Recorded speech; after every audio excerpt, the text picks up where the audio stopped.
Well, well, well, look who it is. It's me. So, as you may have noticed, or may not have noticed, I've been gone for quite a while. My last video on here was in January of 2021, which is kind of surreal to me that it's been that long because I definitely did not intend to just disappear like that. But over the last few years, I've gone through some pretty big life changes that took some time for me to figure out. So the biggest change really started back in the middle of 21 during the height of the COVID insanity, which led to me leaving California after 14 years of living there and making my way back across the country here to my hometown, which is Huntington, West Virginia. Now, I know it may seem kind of crazy to go from California back to old West Virginia, but, you know, it still feels like home.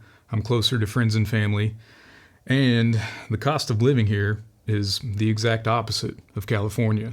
So if you're trying to survive this hyperinflation, maybe come out to old West Virginia and convert your dollars into Bitcoin and hunker down and hope you survive.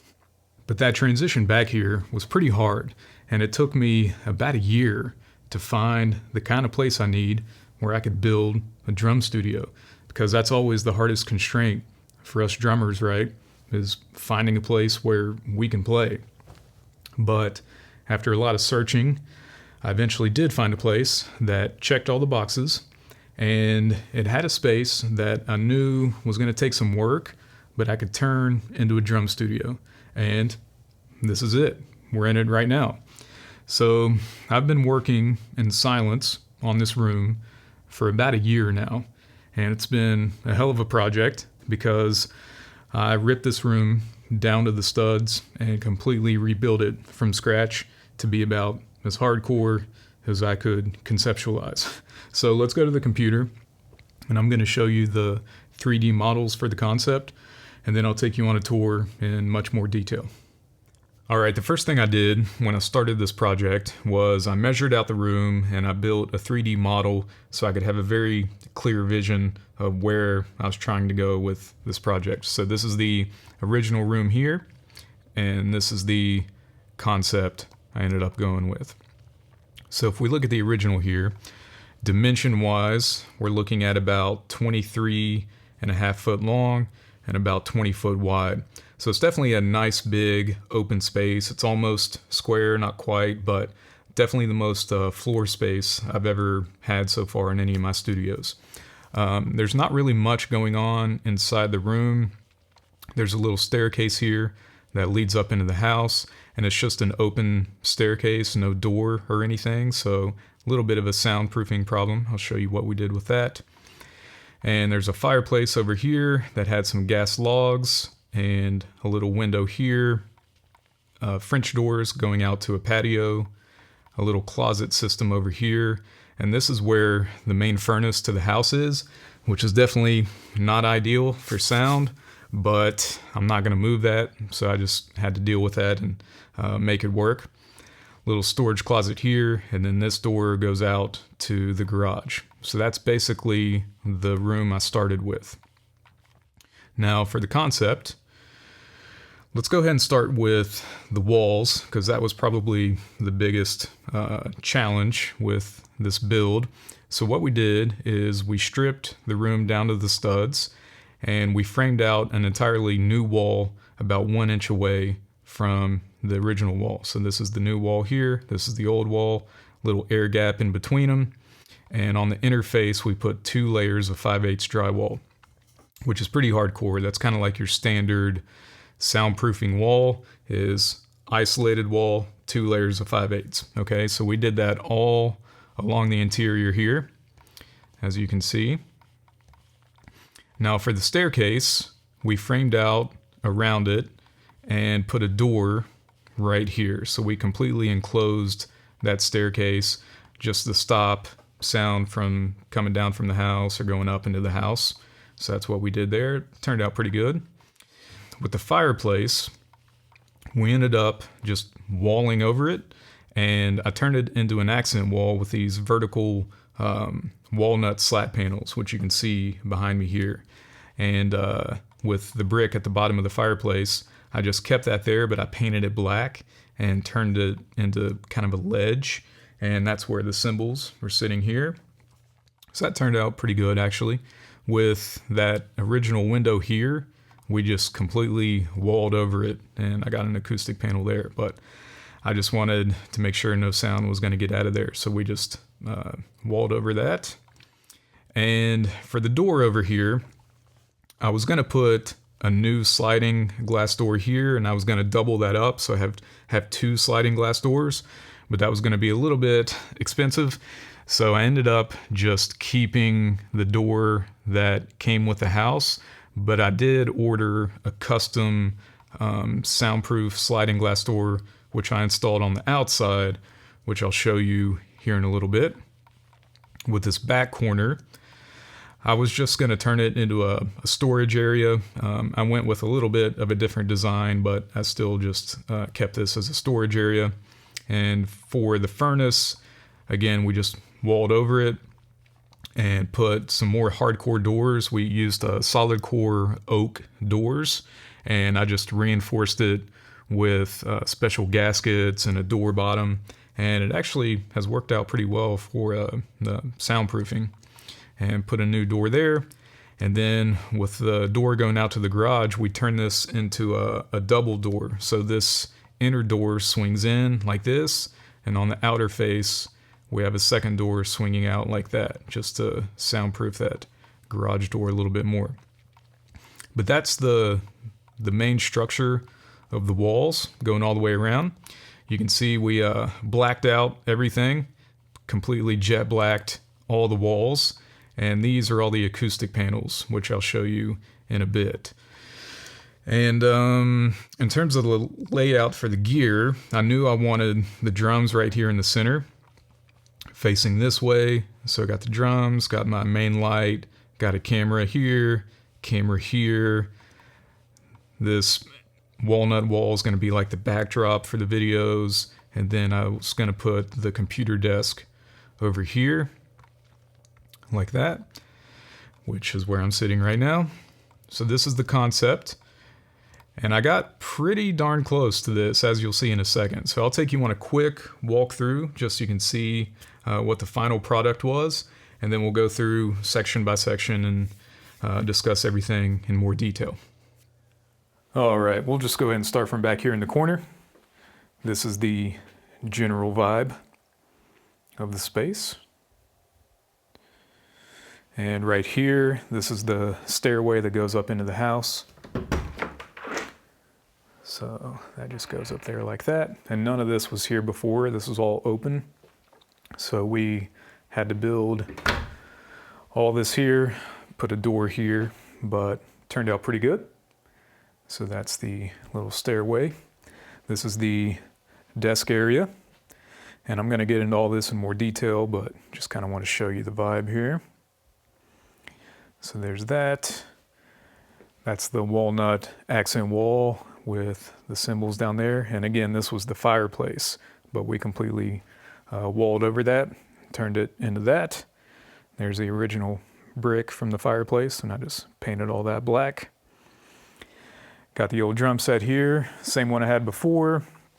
Nothing really changed there. Got my little side table. So this is what it looks like from the back. Got a camera down there, got the side rack here. Again, I'll get into all this in more detail. In this back corner, I just keep some extra stuff that I can swap in and out real quick. Got an E-pad, extra throne, mic stands, things like that. Just keeping them there out of the way. Got a camera here on a slider for that side shot there. Got an extra fill light over here. Another camera angle here. Got the main fill light there. And this is what the room looks like from this back corner here. Okay, this is the doors going out to the patio. And this is the storage area in the back left corner. This is the furnace closet here. Not very exciting, but I'll show you what it looks like in here. Just a furnace, nothing crazy. Got the old YouTube plaque right here. And got this extra closet here. And basically, I've just turned this into a little tool storage closet, just so I can access that pretty easy, just extra stuff I've needed. So not much going on in there. And then back here, it's kind of hard to see because it's dark, but this is the double door system going out to the garage. So this door swings in like this. This door swings out like that. And you got two doors there. And that's how they're connected. So yeah, that's how the double door system works there. So we'll go ahead and close that. And with these double doors, they're so airtight that the air kind of has to seep out before you can close them. So you just kind of have to slowly press them in, which is interesting. But yeah, that's the general vibe. Just wanted to give you a quick little walkthrough. But now let's get into some more of the soundproofing stuff in more detail.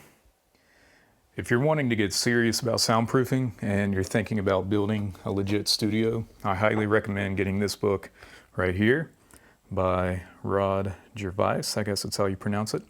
But I read this book from beginning to end and studied it quite a bit. So before you build a studio, definitely read this. It's going to help you out quite a bit. Okay.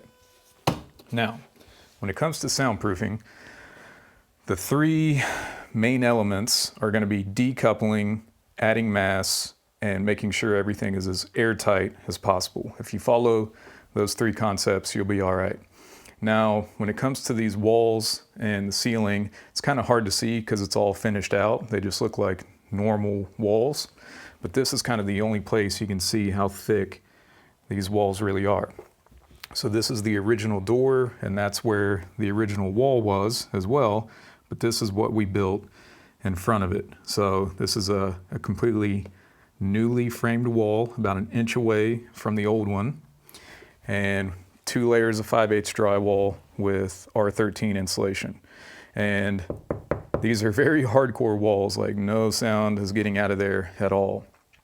And when it comes to the ceiling, you'll see this in the documentary that I'm going to release when I was building it. But basically, we suspended the ceiling from hat channels into what are called RSIC clips, which stands for Resilient Sound Isolation Clips, okay? They're just little clips that you secure directly into the joists, and you hang a hat channel into those clips, and then you secure the drywall into those hat channels. So really, this entire ceiling is technically hanging down below the joist by about 1 or 2 inches. So it's completely decoupled from the ceiling joists. So decoupled walls, decoupled ceiling, 5/8 drywall. That's just kind of the standard on how you soundproof a wall, okay? Now walls are kind of the easiest thing to soundproof. The hardest thing is always going to be your windows and your doors, okay? So let me show you this door here. This was my biggest obstacle to figure out because I do have a neighbor over there that's about 75 feet away, and she was able to hear me play inside here with this door shut before I had the soundproof door. So I definitely had to figure out something because I had a ton of sound just leaking out there. So this door here is the original that came with the house. I just painted it black. So this swings in like this, and this is just like standard tempered glass. And you can hear kind of how hollow it sounds. This does virtually nothing for soundproofing. Like sound just gets right through here, no problem. But if you can see this here, I have this new custom soundproof sliding glass door that I installed on the outside. And you can see kind of the air gap in between them there. So let me open this up here, show you how this works from the outside.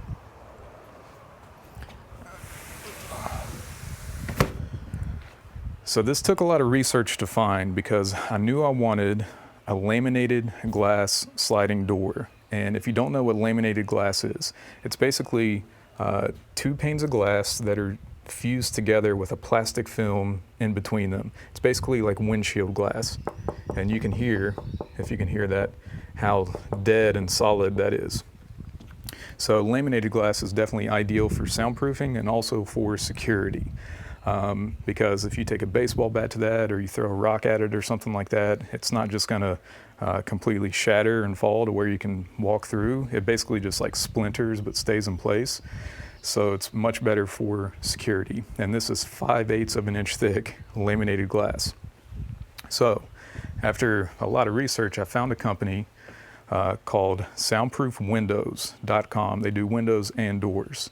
And this is what their sliding doors look like. So the way this works, it's pretty interesting.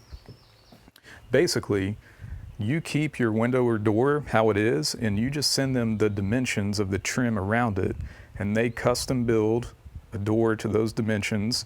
And all you do is install the frame around the trim. You literally just screw it in to the existing trim, and then you just put your panels in place, and that's pretty much all you have to do. It's quite efficient and it works pretty well. And you can see here, it's just installed sitting on this concrete pad here, and I just did a little extra weather sealing just to make sure it's airtight. But this is the concept with the soundproof sliding glass door. So definitely, if you're in the market for something like this, soundproofwindows.com. They did a really good job. They delivered, and their salespeople are pretty easy to work with. So check that out if you're looking for something like this. But when you have this door closed here, and you have this one closed in here, it's very soundproof. That's about as good as you're going to get for an actual glass door in terms of soundproofing. Now, when it comes to interior doors, you at least want to get a solid core flush door like this. So something that doesn't have any kind of, panels or designs inset into it. Just as solid of a slab of wood as you can possibly get. And these ones are made out of oak.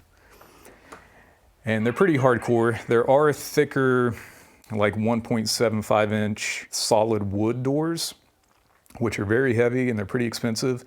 And that would be the most hardcore thing you could get, but you kind of have to build like a custom jamb to support it. So I didn't really want to go through all that. So I just got a pre-hung solid core oak door. Now, in terms of making this thing airtight, what I did is I installed a custom gasket set, which you can see here. So I found these from a company called Trademark Soundproofing. And the way these work is you just install them directly into the jamb itself. And they have a neoprene gasket all along the interior edge. And this is what presses up against your door and seals up all the air gaps around it. And these adjustable ones are pretty cool, because if you can see that there, you can put a screwdriver into there and you can twist it to change how much this gasket moves in or out. So you can really kind of go all the way around and make sure that that gasket is pressed up against the door really nice and tight. So this is what's called an adjustable gasket set. Works really well. And at the bottom, this is what's known as an automatic door bottom. So the way this works is you have this little screw piece right here. And when you close the door, this gets compressed into the jamb. And when that gets pressed in, a neoprene sleeve drops down and seals up against the floor. And then when you open the door, this comes back out and then the sleeve comes back up. So let me show you how this works here. If you can see it, I'll put the camera on the ground. So you can see that air gap at the bottom. And then as you close the door, you can see that neoprene sleeve drops down and it's completely sealed up. So no sound or air is going to get through there. And the gasket around the top and the bottom is also sealing it up. And when you open it, you can see it comes back up. So that's how an automatic door bottom works, and surprisingly, they work quite well. So if you're trying to soundproof an interior door, you definitely have to get some kind of system like this with a gasket set for the top and the sides and some kind of door bottom to seal up all the air gaps. But I did this for all the doors here. So you can see automatic door bottom there, gaskets, and I did that for all of them. So that's how you soundproof the interior doors. All right, let's move on to the acoustic panels because that was another big part of the project. We'll go ahead and start with the big corner traps here. So I ordered these from a company in Nashville called Music City Acoustics, and these are what they call the tri-corner bass traps. They're basically just a big triangular trap that sits back in the corner. And you definitely want to put bass traps in the corner if you can, because a lot of the bass from your speaker system tends to collect in corners. So that's why you want to try to put as much absorption there as you can. So I got 2 stacked on top of each other here. Got 2 over here in this corner. And I got 2 more back here in this corner. All right, now the rest of the panels in this room, I actually built myself, and I built them a really long time ago. The only thing I did is I rewrapped them in this Guilford Maine black fabric to match the traps, so they all look, pretty uniform. But these are about 2.5 inches thick, and they're filled with Roxel rock wool. And I'll show you how I space them off the wall here in a second. But I got one here. I got this little skinny guy here, and these are my 2 first reflection points to the right and left side of my listening position. So you definitely want to tackle those areas first. And then I got one over there in case I was getting any reflections coming here. And I got one back here, one here. Basically anywhere there was a big open section of drywall, I try to put a panel, okay? So let me show you how I mounted these to sit off the wall a couple inches. All right. So what I did is, I don't know if you can see this here, but I took a furring strip, which is just like this here. It's a 2x2 piece of wood. They come in like 8-foot strips. They're pretty cheap. You can get them at Home Depot or any of the big box stores. And what I did is I just cut them down to like 5 or 6 inches, and then I anchored the furring strip into the wall, and then I took a French cleat,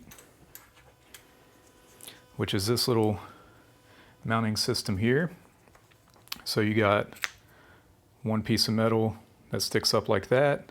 This goes on the back of your panel, and then it just slots down into there. And it's a very secure, simple little system. You can lift it up out of there, put it back down pretty easy. But this is basically how you can space your panels off the wall just a little bit. And it works quite well. So you just want to make sure that you anchor these with like pretty big screws and some real drywall anchors. But as long as that's in place, then you can mount this kind of like anywhere you want. Gives you a little bit of leeway. If they're not perfectly level, you can kind of mess with it a little bit. And you can also just put a little one down here at the bottom to space it out so it's nice and even. But this is a very like cheap and effective DIY method to space your panels off the wall a little bit. So I just wanted to share that with you. Furring strips and French cleats. You may also notice that I have a couple of cloud systems here. So I have 3 panels mounted directly above my listening position, spanning the desk. And again, I'm using that same kind of mounting system as the wall, so they're spaced about a couple inches hanging down from the ceiling. And this is a really crucial place to put panels. So you got your first reflection points on left and right, and then directly above the listening position. And if you can get some corner traps, that kind of completes it. So if you can hit all those areas, then you'll be pretty good to go if you're kind of serious about mixing and things like that. Now above the drum set here, I got two pretty big boys here. I had to custom build these because this is about 60 inches spanning here. So these are both 30-inch wide panels instead of 24. So I had to make these a little bit bigger than usual. But this is really important, especially if you have low ceilings like I do here right in this little center strip, because the reflections coming up and hitting that ceiling and coming back down to the microphones is going to be pretty bad. So if you have low ceilings, pretty much the only thing you can do is put a lot of absorption, you know, right above the kit as best you can, just to deaden any of those reflections coming back down. And also, pro tip, because I made this mistake, if you're going to build a cloud system like this, make sure that you put some horizontal support bars, just like pieces of wood, maybe like 2 or 3, spanning like this, to make sure that the insulation inside doesn't droop down whenever you hang them up like this. Because I didn't do that, and I hung them up, and that insulation was just drooping down in the center. So I had to take them down, unwrap them, install those crossbars, rewrap them. It was a total ordeal. So don't make that mistake. You know, with the walls, you can get away with not using any crossbars, but for ceiling clouds, you definitely need those, okay? So pro tip there, but that's the ceiling cloud systems I have. They turned out pretty good. And believe it or not, this walnut section here is actually all acoustic panels. So the way these panels come, they're about 1 foot wide and like 94 inches tall. And it's basically just a sheet of acoustic felt. It's probably about 1/2 inch thick or so. And then these walnut strips are just stapled on top of this acoustic felt. So they're actually really good for sound absorption on top of looking pretty cool. But the company actually recommends, for the best sound performance, to install a couple inches of insulation behind them, like rock wool, or you could use pretty much anything, Owens Corning. I used rock wool. But basically, before I installed these panels, I covered this entire wall here with 2 inches of rock wool, and then I installed the panels on top of that. So really, this is all just like one huge acoustic panel spanning back here. But with these walnut slats, you know, it makes it look a lot cooler. Although, when I first saw these, I thought they were really cool, like years ago, and I always wanted them. But now, it kind of seems like everyone has them, so I'm not sure it's as cool anymore, but whatever. I'm going to keep them for now, because that was pretty hard to install. But that's the acoustic panel situation. Got a couple clouds, and all the corners, and all the main reflection points. If you can hit all that kind of stuff up, then you should be good. All right, let's move on to the desk. So to me, this is what I consider to be the optimal studio workstation. I put a lot of time and thought into this. So we'll start with the chair here. This is a Herman Miller Aeron, which I've had for a very long time. It's a classic studio chair, and I got this one off Craigslist for like $300 back when I lived in LA. Brand new, they're like $1,400 or $1,500, which is kind of crazy. But if you can snag one of these up used, definitely recommend it. It's a great chair. Now the desk itself is by a company called Oaky Wood, and they're based out of Poland, and they make really high quality solid wood desks and little accessories. So this one here is solid walnut. You can see how thick this is. It's just a big slab of solid walnut, which is great. And they have a really good 3D configurator on their website, so you can custom design a desk to whatever dimensions you want. This one is 72 inches long and 30 inches deep, which is kind of the perfect size for this particular setup. And it's also on casters, as you can see down here. And that makes it very easy for me to move around. So I can pull it away from the wall if I need to do any kind of cable management or cleaning. And I can basically move this entire desk anywhere I want to very easily. So I definitely recommend casters. And this is also a standing desk, as you can see here. So I can easily go from sitting to standing, which is nice if you're kind of deep into a project that's going to take a long time. You know, like every hour or two, you can shift between sitting and standing, which is better than just, you know, like sitting for 8 hours straight. So this is what it looks like in the standing position. And I'll show you the bottom here. If you know me, you know I'm kind of obsessed with making everything as clean and aesthetic as possible. So you can see the cable management here is very clean. So back here, I have this box, which is by a company called btod.com. And they call this the Ultimate Cable Management Box. And basically, it's just a big metal box that you screw into the bottom of your desk. And you can put all your cables in here. And it also has grommets, so you can route cables wherever you need to. And it just kind of looks like it's part of the desk once you get it installed. But it makes everything look very clean. So I definitely recommend something like that. And then over here, this is what's known as an uninterruptible power supply. So the way this thing works is it has a huge battery system inside here, and you plug all your important stuff into here: computer, displays, hard drives, anything that you don't want to lose power, you plug it into here. And the idea is, if the power goes out for any reason, this is going to automatically switch to battery, and it's going to keep all your stuff powered on long enough for you to save your project and shut everything down safely. So this is definitely a good investment if you're doing any kind of serious work and you don't want to lose a project. I highly recommend getting some kind of a power supply like this. And it just has one cable that plugs into the wall, but all the stuff on your desk is going to plug into here, okay? And I have this mounted on a PC mount to the bottom of the desk, so it just moves up and down with the desk. And up top here, we have everything running through the Mac Studio, and this one has the M2 Ultra chip.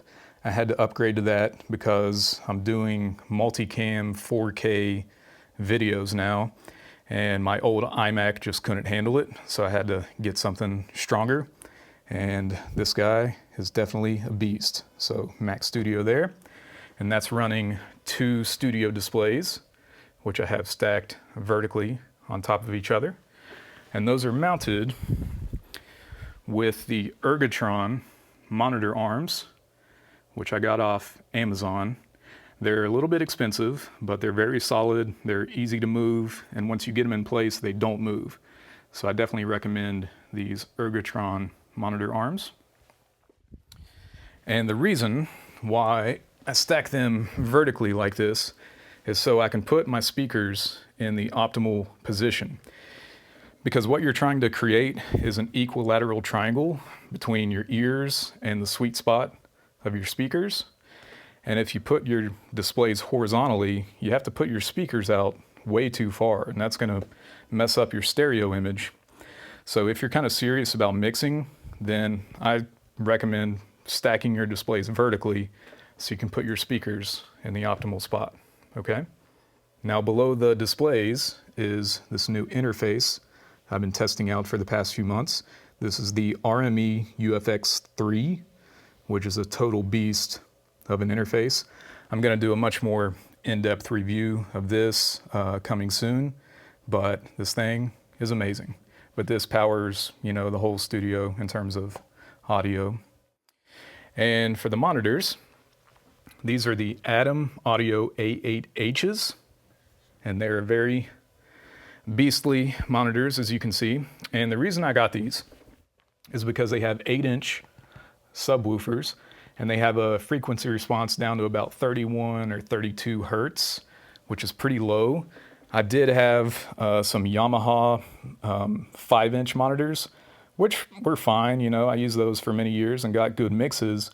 But with those smaller speakers, you really can't tell what's going on in the super low end. So I wanted something with a bigger subwoofer in it so I could really hear down in those lower frequencies. And I didn't want to configure like a 2.1 system with a separate subwoofer. So I just got these guys because they already have 8-inch subs in there. But they sound great and they're awesome. And this ribbon tweeter is definitely a pleasant sounding tweeter. So that's the Atom Audio A8Hs, and those are mounted on top of the isoacoustic speaker stands. I always use these because they isolate the speaker from the desk, and also they raise the height up quite a bit so you can get them in the optimal position, because the sweet spot for these speakers is right about here. So you want this area right here to be level with your ears. And these isoacoustics kind of put them right in the sweet spot. Over here, we have the Beyerdynamic DT 1990 Pro. These are excellent headphones for mixing and mastering. They're open back. They sound very clean, very neutral, and they're extremely comfortable. These ear cups are amazing. And I got it mounted on this little oaky wood headphone stand. So if you're looking for some nice mixing headphones, definitely recommend those. Moving down here, we have the RME ARC USB, which stands for Advanced Remote Control. And this is basically just a physical control for the interface. So you can turn the volume of the speakers up and down, and all these buttons are programmable to do pretty much anything you want, but you can set up like a mute button, a dim switch. I have this one set up to send the audio from the speakers to the headphones if I want to go back and forth, and these can store like different snapshots of your total mix window up there. So it's a pretty deep little system they have here, but just having some kind of tactile control down here is very nice. And it connects with a USB cable into the back of the interface there. This is just a black Apple trackpad. This is the Apple keyboard with the Touch ID, which is very nice. This is the Logitech MX Master 3S mouse, which is an excellent mouse. And then over here, I have these little trays, which are made by oaky wood as well. And these are my Gunner glasses. I've had these for I don't know how long, over a decade, I think. And these are made for staring at a computer screen for long periods of time. So as you can see, they filter out the blue light. And it's not a gimmick, it definitely works. If you're staring at this screen for hours at a time, you can definitely tell a difference if you wear something like this. And they do magnify just a little bit, but not too much. So I love these things. Anytime I'm doing work that doesn't require me to be able to see color accurately, I always have these on. So Gunner glasses. Back here I just have some SD cards and USB adapters. And over here, this is a MagSafe charger. And this little stand is made by oaky wood. And the way this works is I can just take my phone, put it on there, and it starts charging. Very cool. This is just a little temperature sensor for my HVAC system. So that's those little things over there. And on the bottom here, I have a MIDI keyboard on a slide-out tray. And this is the Arturia Keylab Essential 61. This is a great little MIDI keyboard. It's not super expensive. It's very simple, not overly complicated, and it works quite well. And it also comes with the Analog Lab virtual instrument from Arturia. So that comes free with the keyboard. So if you're in the market for a MIDI keyboard, I definitely recommend this guy right here. And this is on a sliding tray I built myself. So these are just keyboard slides I got off Amazon. This is just a piece of pine board that I stained to try to look like walnut as best I could. It's not perfect. It's pretty close. And yeah, just these little slides and a piece of wood is all you need, and you can create a sliding keyboard tray. And it works quite well. So you can just tuck it back there out of the way. So that's everything for the desk setup here. Let me go ahead and show you the software I use for anything audio related, recording, mixing. That's all going to be in Logic, of course. For video, Final Cut. And when I'm doing Final Cut, I like to keep a second display up there for all the videos and then timeline down here. And I also use ScreenFlow for any kind of screen recordings and Pixelmator Pro for any kind of graphic work. But those are my 4 main apps: Logic, Final Cut, ScreenFlow, Pixelmator. So let me show you what a Logic project looks like while I'm working on it. If you don't know this, I actually mixed 2 albums for Zach Grooves with his band Everything Yes over the past couple years. It's titled Everything Yes Volume 1 and Volume 2. So this is the last song from the second album, just to give you an idea of what one of these mixing projects looks like. So let me play this for you, just to give you an idea.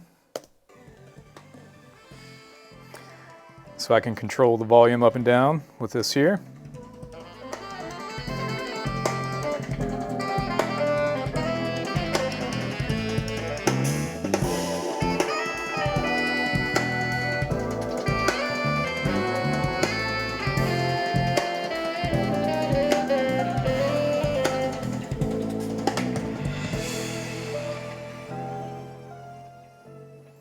This up here is the DigiCheck software from RME. It's their metering software. So I have all the audio from the computer going into there. I love this software. I don't know how I lived without it before. It's amazing. This is Total Mix Effects, which controls everything on the interface. So those stay up there permanently. And then I keep a mixer window here for all the tracks. And then the main tracks area down here on the bottom display. So this is what my projects look like when I'm working on them. All right, making our way around here. This is my little studio plant, and he is real. And this is called a ZZ plant. And he's sitting on top of this neat little storage unit I found. I wanted something a little more interesting than just like a file cabinet or a drawer system. So I found this one and I thought it was very cool. It's by an Italian company called Cartel, and this unit is called the Componibili, I believe. And it's round and it has these little compartments that slide open like this. And so I just keep cables and stuff I don't want cluttering the desk. I keep over here, but I thought that was really cool little unit, the Componibili.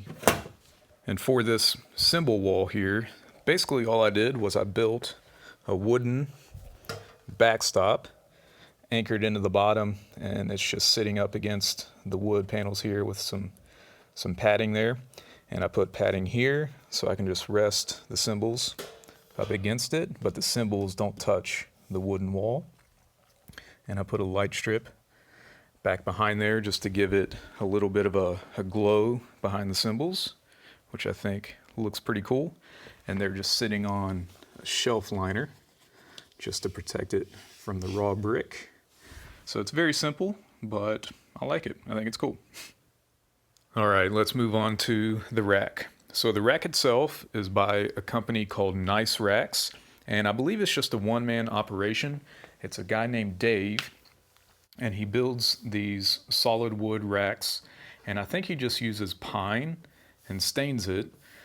which keeps the cost down. So these are definitely more affordable than like other types of wood, but you know, it's still solid wood. So if you're looking for something that isn't laminate, which is what, you know, most furniture is now, if you want a solid wood option that's affordable, definitely check out these nice racks. This one is a 14U rack and it's on casters, so I can slide it around. But yeah, it's great. Check them out, nice racks. Now up top here, I have a MacBook Air, and I'm using the wireless screen sharing to control the main computer from here.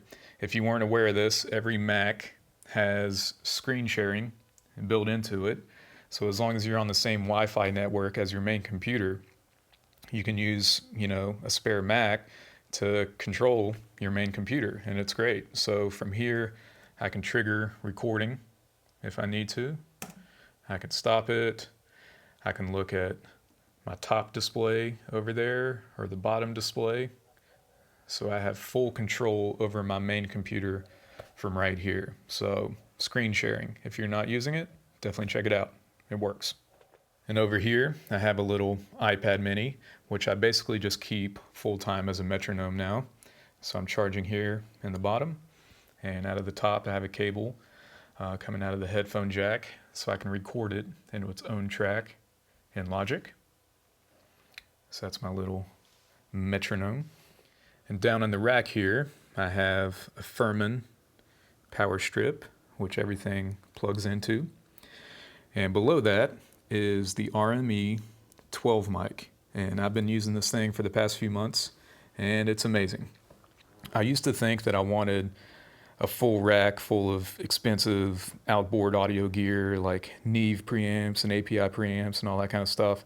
But now that I'm older, I really don't want any of that shit. I want the most simple, minimal, efficient setup to record a lot of microphones. And this is probably the best solution on the market right now, in my opinion. So this 12 mic gives you 12 mic inputs in a 1U rack space, which is just kind of crazy. And it also has a display here with a knob so you can control everything. And it also has a headphone output. So it's just kind of bonkers like how much stuff they fit into this 1U unit here. So over here on channel 1, I'm recording the voice. Channel 2 is a click, overhead left, overhead right, kick, snare, aux snare, rack tom, floor tom. And this little labeling system here, I believe is called the DOTS Chord ID Pro, something like that. Pretty cool little system. I'll have that linked below. And I still have 3 inputs left over, so I can expand into anything I need to. So 12 mic inputs is plenty for a normal drum set. And right here, this is the headphone output, and that is going to my monitors here. These are Shure SE846s, which are very nice universal fit monitors. They're not custom, but I've been using these for years, and they're great. And then I also keep just a pair of muffling headphones if I just want to sit down and play without monitoring anything from the audio system. I can just sit down with these and play. So I just keep both of those there off to the side. And coming out of the back of that are MADI cables, which are going through that cable there all the way over to the back of the UFX3 interface over there. So I'm using 25-foot MADI cables routed all the way to the back of here to link it up with the main interface. And so far, it works perfectly. MADI is amazing.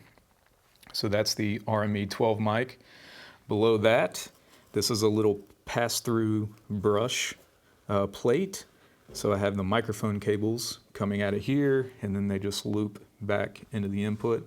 So it makes it look very nice and clean. Instead of, you know, having a bunch of cables hanging down here, you can run them through the rack, through this little brush plate, and keep everything nice and clean.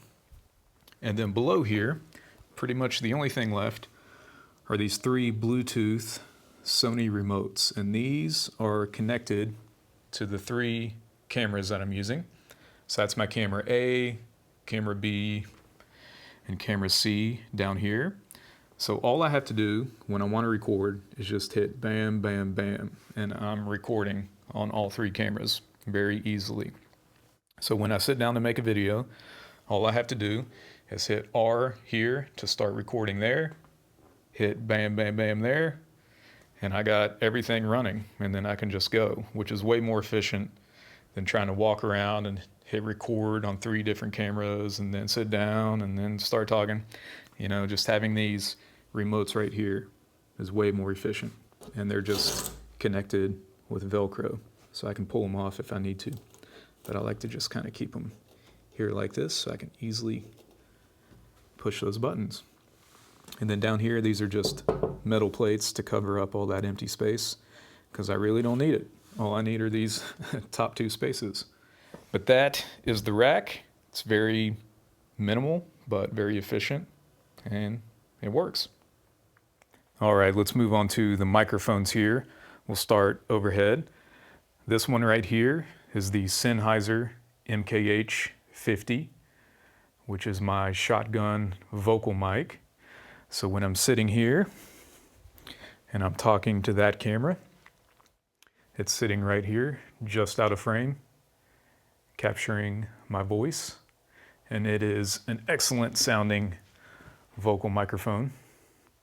And that is being routed through this right here, which is the Radial Hotshot 48 volt, which is a phantom powered mute switch.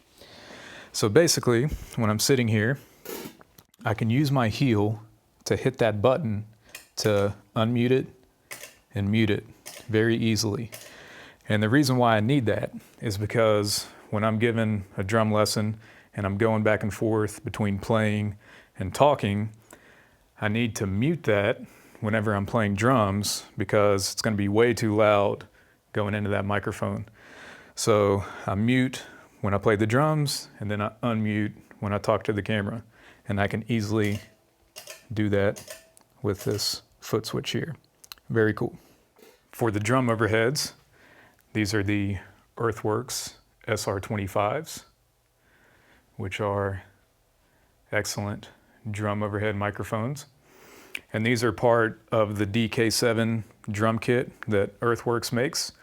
So that kit comes with the 2 SR25s, and then the DM20s are the close mics.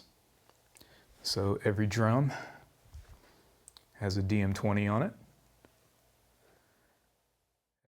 And then around here on the front, we have their brand new kick drum mic.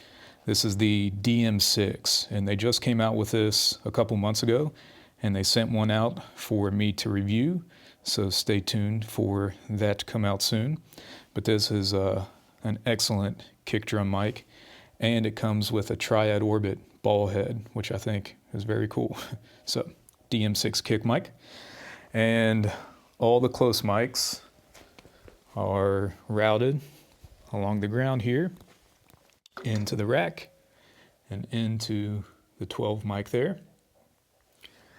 And the 3 overheads here, what I had to do was I got 50-foot XLR cables, and I routed them through this channel that I installed. It's a little track system that goes all along the ceiling around here, and then the cables are tucked back behind this panel, and then they come out here, and then they're routed into the 12 mic there. So that was kind of hard to put together, but I wanted that overhead miking system to be as clean as possible with no wires hanging down anywhere.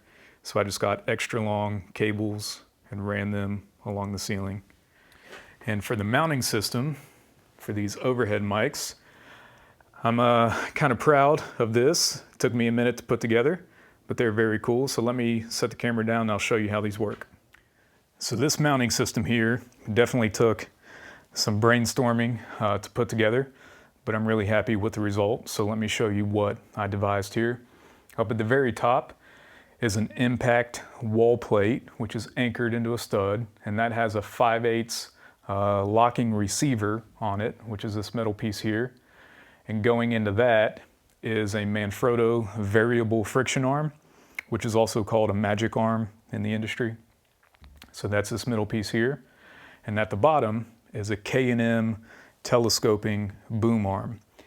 So let me show you how this works. This Manfrotto arm is amazing. This one knob controls the tension of all these points here.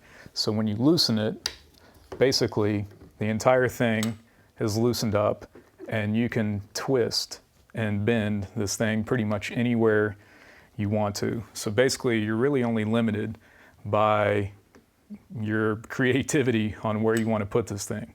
But once you get it where you want, you just twist this to lock it back in place, and it's very solid once you get it locked down, like it doesn't move at all. And with the boom arm, you still have the flexibility of the boom arm independent from this. So let's say I want to just get it back over here, something like that, lock it in there, and then I can move this in and out on the boom arm. I can change the angle here. I can kind of change the angle here.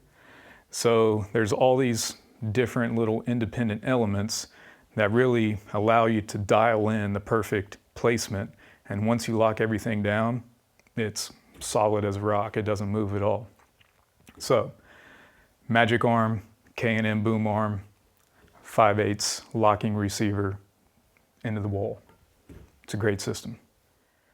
All right, moving on to the drums here. All the cymbals are Meinl, of course, as well as the sticks. So Meinl sticks. The drums are pearl, and pedals, everything pearl. So we'll start with the hi-hats here. These are 14-inch sand hats on top. And actually, I'm using a pure alloy on the bottom. It's kind of a nice combo there.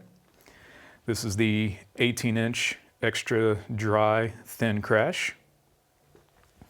This is the 22-inch Big Apple dark ride. I love this ride.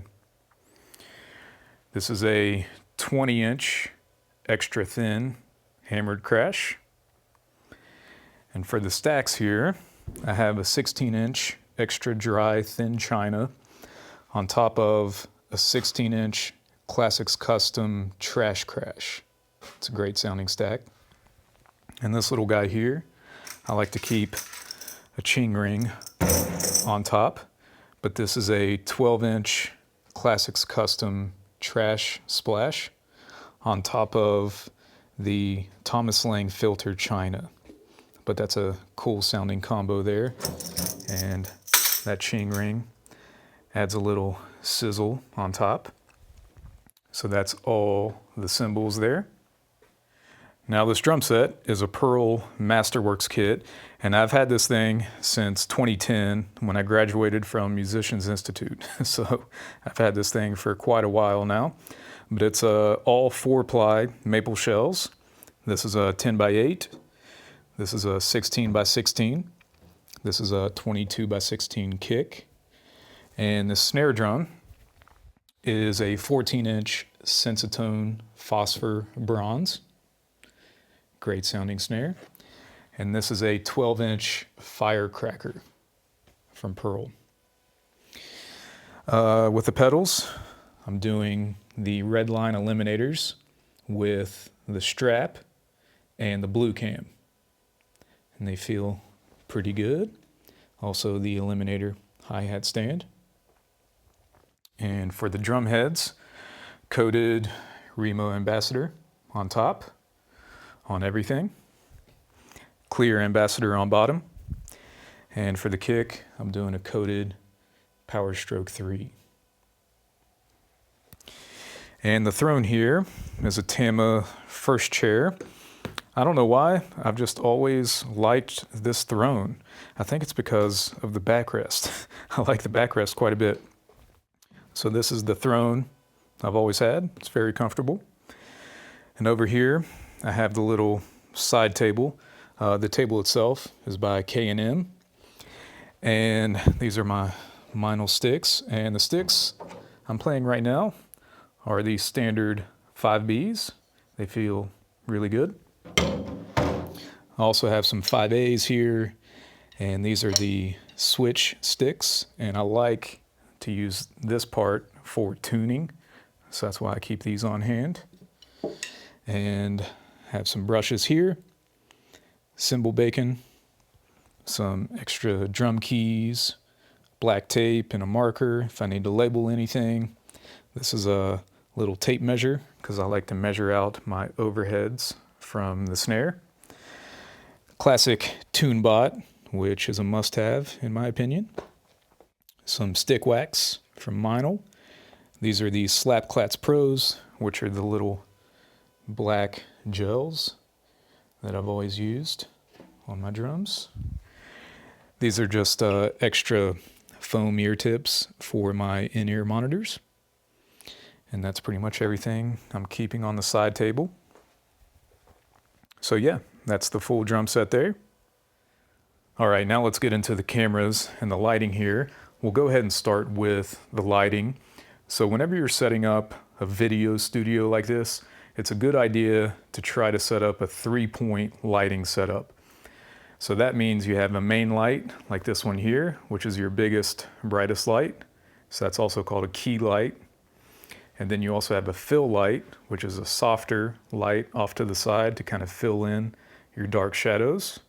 And then you also have a hair light, which is up and above you to cast a little bit of light on the top of your head and your shoulders to separate you from the background. So that's just a quick primer on a 3-point lighting setup. Key light, fill light, hair light, okay? So this big one here is the Aperture 120D Mark II with the Light Dome 2, which is just a big softbox. And that gives me my main light there. And this is the fill light, which is a Falcon Eyes SO28 TD, which is a really thin panel, pancake style light, but it still gives off a nice soft light. And you can dial in the temperature and the percentage there. So very cool light. Moving around here for the hair light, this is an Aperture MC Pro, which is a mini LED light. Very cool. These have interchangeable magnetic diffusers for the front, which I think is really cool. It's charging through USB-C, and it's mounted on a Manfrotto Magic Arm, just like the microphones. So I can move this thing pretty much anywhere I need to. And down here, I have one more, which is another Aperture MC Pro. And this is for my foot shot to light up the bass drum and the pedals there. So really I have one more light just for this foot shot. But those are my 4 video lights. So key light, fill light, hair light, foot light. Now all these other lights you see in the background, like the lamps and the light strips, these are all Philips Hue lights, which I can control via Wi-Fi through the Philips Hue app. So check this out. This is what the app looks like.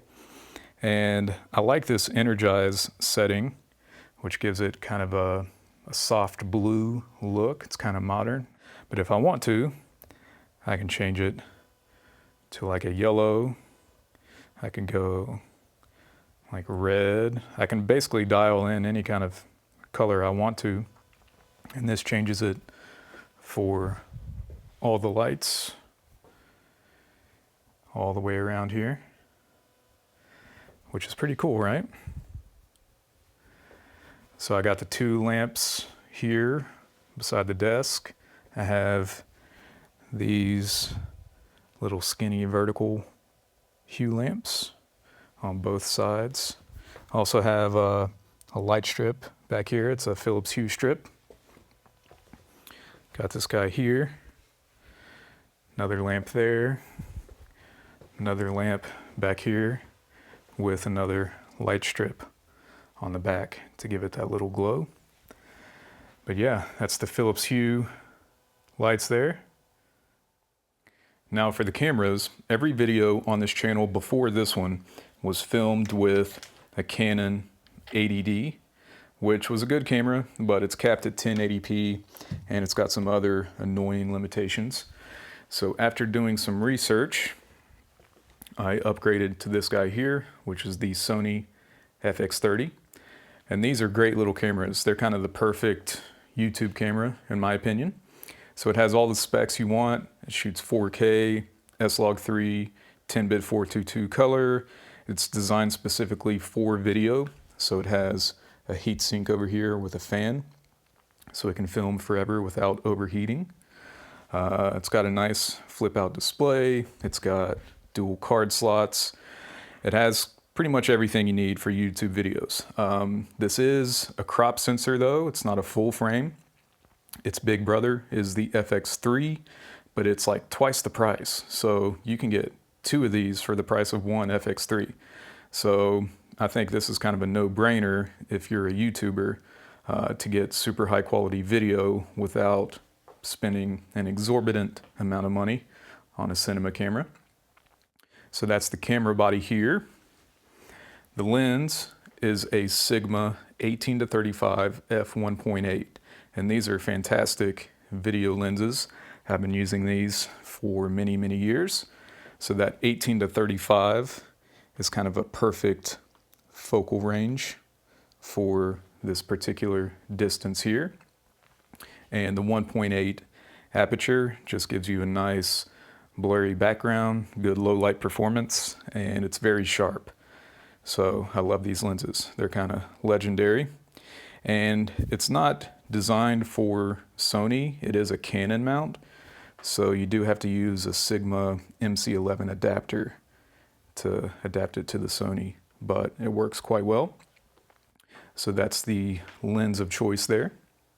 Moving down here, this is mounted to an Edelkrone flex tilt head, which is a very cool design. It has these articulating arms, which allows you to change the height as well as the lateral position of it, which allows you to keep the center of gravity over the center of your support, like your tripod or your slider. So just being able to kind of scoot it back like that definitely helps the balance of everything. And you can rotate it like this if you want to. So it's a very cool little mounting system here, the Edelkrone flex tilt head. And moving down here is the slider. This is an Axoon Top Rig S60, and this is a really cool little slider. The thing that's so great about it is that you can control everything just from this little set of buttons right here. You don't need an app, you don't need a remote control or any of that kind of crap. You can do everything right from here. So I can just press the play button and that starts it sliding. You can tell it to loop right here, and you can set your A and your B point wherever you want it to start and stop. And it also has a rotary knob here for the speed, which is very cool. So I can make it go very fast if I want to. I would never keep it that fast, but you have full control with this little knob, which is excellent. So I usually keep it like right around there because I like just a nice, smooth, slow slide. And it also has this bar here running down the center, which you can change, and that is going to create the parallax effect, so you can stay fixed in one place and it will rotate around that position. So the way you create that is with this little bar right here. So yeah, it's a great little slider, the Axoon Top Rig S60. And this is all mounted onto a Manfrotto 055 tripod. These are great tripods, extremely stable. So I have one there, have another one here, which would be for the A camera, but I'm using it right now. And I also have this video fluid head, which is really great. It gives me those nice, smooth, like tilt and pan shots if I need to do anything like that. And I have another one on top here just to further dial in anything I need to. So if I need to change, you know, the angle or anything, I can do it from up here without having to mess with all of this down here. So that's the main A camera tripod. And over here, for the foot camera, I have another Sony FX30, and the lens, which I'm using right now, that I would have down here, is the Sony 11mm 1.8, which is a great wide angle lens, which gives me this kind of view down here. So yeah, that's my little setup down here. So those are the 3 cameras. They're all FX30s. 11mm 1.8 lens there, Sigma 18-35 1.8 lenses on those, and that's my triple camera setup. And the last thing to show you is the storage area.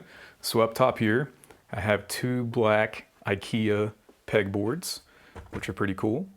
And I just have some extra headphones mounted up there, extra cables here, some extra cables here, and these are my color checker video targets. These things are pretty cool. If you don't know about these, basically you set these in your shot and you film them, and then inside Final Cut you can align all your colors to these targets here, and you can dial in your exposure. So if you think the color in my video looks good, it's because I use one of these. And below here I have some cool little slide out containers for various things. Extra snare wires, extra drum gels, and just a couple shelves with random stuff. And below here, this is just a bookshelf, and on top I have some shelf liner just to protect it, and I just keep all kinds of various accessories and little parts that I need for audio and video equipment. So clamps, lights, diffusers, extra microphone, caps, lenses, extra sticks, just any kind of little things I need. I just keep them over here for easy access. And down below here are my books. Large assortment of books. On the left side here, these are my curriculum books from when I was at Musicians Institute. I've kept them with me all these years. So let me show you this. You might find this interesting. So this is an example of what my schedule would have looked like for that particular quarter. And these are all the different classes: reading, ensemble, technique, and they just give you these big handouts with all kinds of stuff that you're going to cover. So yeah, that's what my curriculum from MI looks like. And I've got, I don't know, 6 or 8 of those there. So I can always just pull those out and revisit them if I want to. Pretty cool. Over here, just extra cases for microphones, the DM6 box. This is the case for the Earthworks DK7 kit. And below here, drum pedal cases, my old reflex pad, and just a camera case, light cases. So just various storage down there. And over here, I have my Pearl Hybrid Exotic snare, which I can swap in for the old phosphor bronze if I want a more wood sound snare. But yeah, that's the storage area here. Pretty simple, but I just like to keep all that kind of stuff there for easy access. So that concludes this studio tour. The next video I put out is going to be the full documentary of us building this room from beginning to end. So stay tuned for that to come out soon. And for all the products I talked about here, I'll try to link everything down in the description below.